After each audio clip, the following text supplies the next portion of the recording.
बराह रास्त अपने नाज़रीन को लिए चलते हैं। इस वक्त सूबाई वज़ीर इत्तलात शर्जील इनाम मेमन मीडिया से गुफ्तगू कर रहे हैं। और फॉरेन इन्वेस्टर्स को पाकिस्तान की तरफ राग़िब किया जाए। इस वक्त पाकिस्तान को अशद ज़रूरत है कि यहाँ पे इंडस्ट्रीज लगें। पाकिस्तान को अशद ज़रूरत है यहाँ पे लोगों को रोज़गार के मौके फराहम किए जाएँ।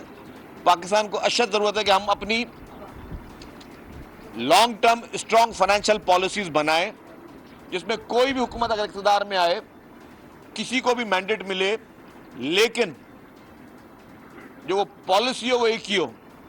उसमें कोई ऐड ज़रूर कर सकता है, लेकिन वो पॉलिसी यही हो कि जिसमें इकॉनमी आपकी आगे बढ़े, आपके एग्रीकल्चर सेक्टर को बूस्ट लगे।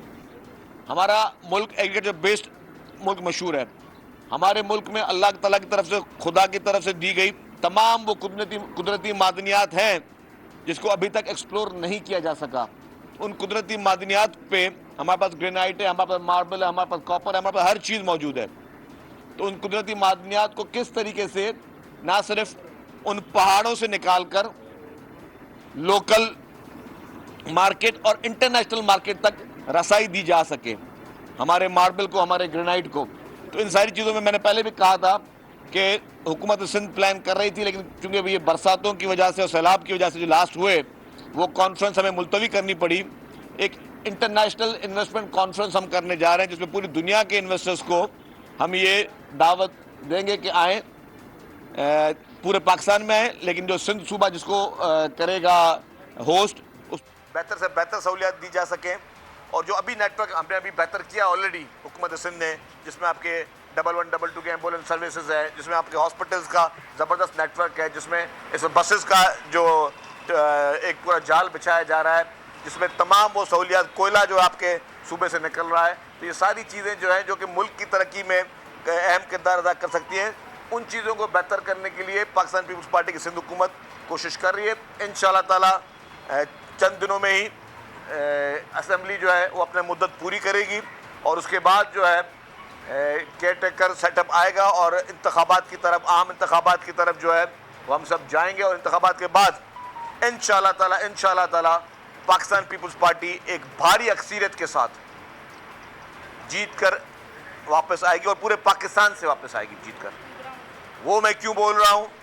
क्योंकि आपने देखा कि मलीर की इलेक्शन पाकिस्तान पीपल्स पार्टी ने जीती, मुल्तान की इलेक्शन पाकिस्तान पीपल्स पार्टी ने जीती, कश्मीर की इलेक्शन पाकिस्तान पीपल्स पार्टी ने जीती और बलूचिस्तान में भी जो बल्दियाती इंतखाबात हुए हैं उसमें पीपल्स पार्टी जीती है।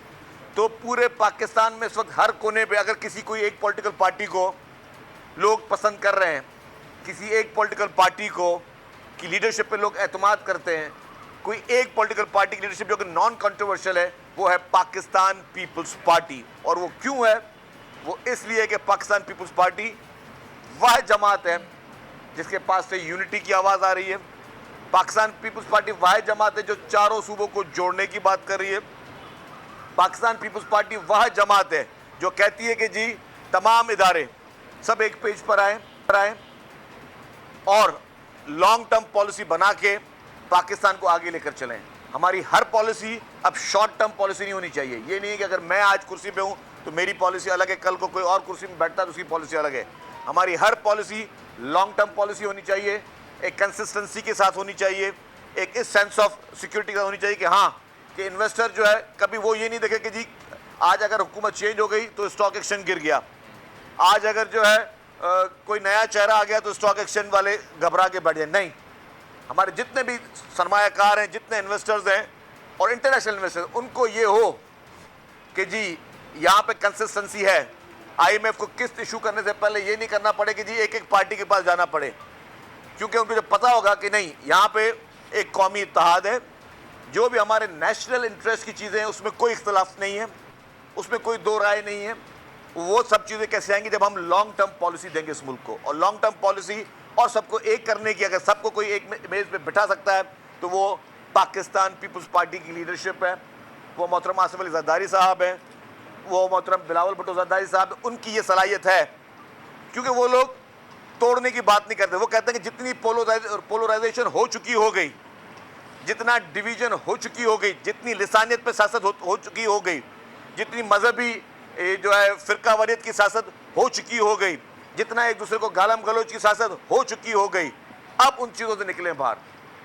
अब आपने जो है अपने मुल्क को एक सही ट्रैक पे लेके आना है और एक अच्छे मैसेज के साथ लेके आना है, एक अच्छे माहौल में लेके आना। वो अच्छा माहौल ऐसा होगा कि हम सब, पूरी कौम एक ताकत बन जाए, पूरी कौम एक बन जाए और एक होकर हम पाकिस्तान के फैसले करें। कोई ऐसे काम ना करें, हम कोई ऐसी चीज़ें ना करें जिससे खुदा ना खास्ता चीज़ों को डिवाइड करने का मौका मिले, जिस तरह किया गया। आज से 4 साल पहले वो पौधा लगाया गया, वो डिवीजन का पौधा लगाया गया, वो नफरत का पौधा लगाया गया, वो मजीद पोलराइजेशन का पौधा लगाया गया। और आपने देखा जिसने वो पौधा लगाया, जिस शख्स ने, आज उस शख्स को बचाने के लिए, आज उस शख्स को रेस्क्यू करने के लिए आपके दुश्मन ममालिक की कुव्वतें भी मैदान में उतर पड़ी हैं। आज इसराइल खुल के कह रहा है और आज इसराइल खुलकर पीटीआई के लीडर को बचाने की कोशिश कर रहा है। जिस इसराइल ने सारी उम्र आज दिन तक मासूम निहत्ते फलस्तीनियों को इंसाफ नहीं दे सका, वो हमें ह्यूमन राइट के लेक्चर दे रहा है।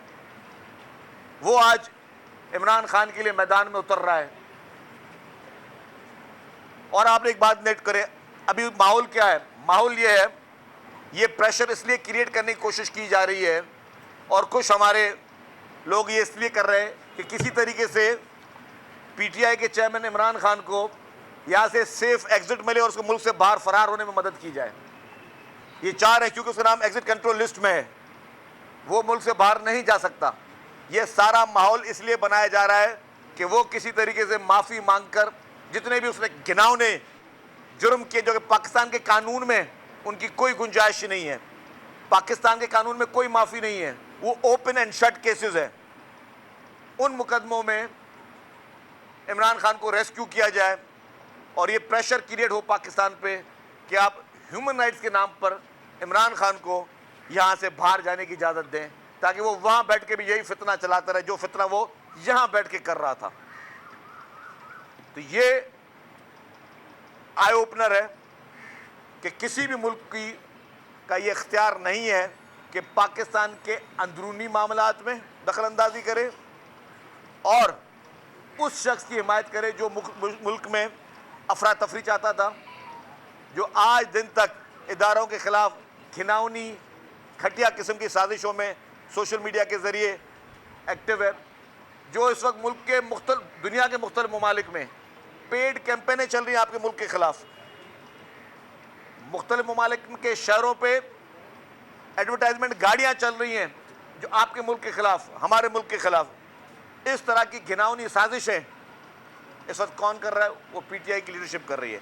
और वो पैसा कहाँ से आ रहा है? वही पैसा है, ये वही पैसा है जो कि यहाँ पे चंदों से जमा हुआ और वही ममालिक इनको फंडिंग कर रहे हैं जो पाकिस्तान को खुशहाल और इस्तेकाम में नहीं देख सकते। शकील साहब ये बताएं कि आपने अभी असेंबलियों की मदद की बात की, आज अखबारात में रिपोर्ट हुआ है कि वज़ीर आज़म पाकिस्तान मोहम्मद मियां शहबाज शरीफ ने ये बयान दिया है कि हमारी जो हुकूमत है वो मुद्दत होने से पहले ही घर चली जाए। इसका मतलब है मरकजी कौमी असेंबली अपनी मुद्दत पूरी नहीं करेगी। और दूसरा, आपके प्रेस कॉन्फ्रेंस से पहले खालिद मकबूल सिद्दीकी ने आपसे मोहब्बत भरे बड़े अल्फाज कहे।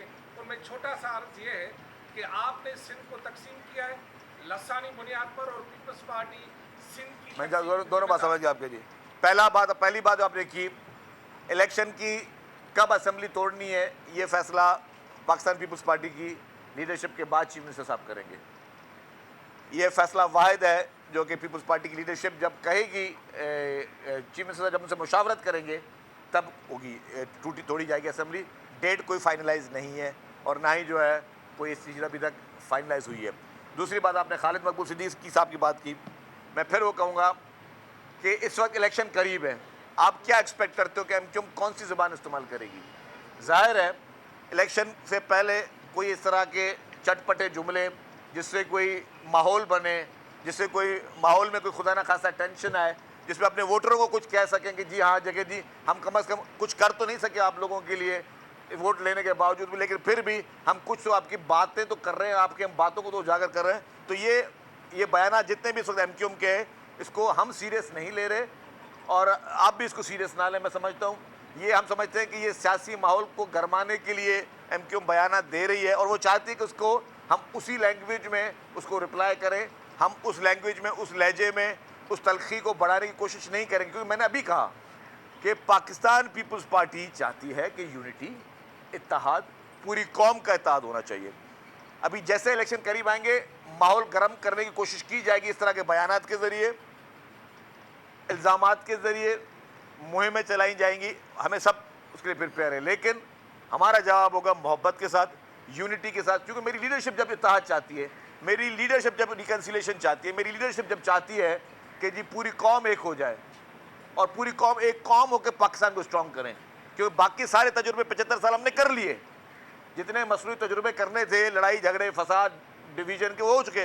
अब जो है वाहिद हल है इस पाकिस्तान को आगे चलाने का, वो है मोहब्बत, एका, यकसानियत और जो मेरी लीडरशिप का नारा है कि हम सबका पाकिस्तान। एमकेएम के एक और रहनुमा ने यह भी कहा है कि रियासत हमारा फैसला करे।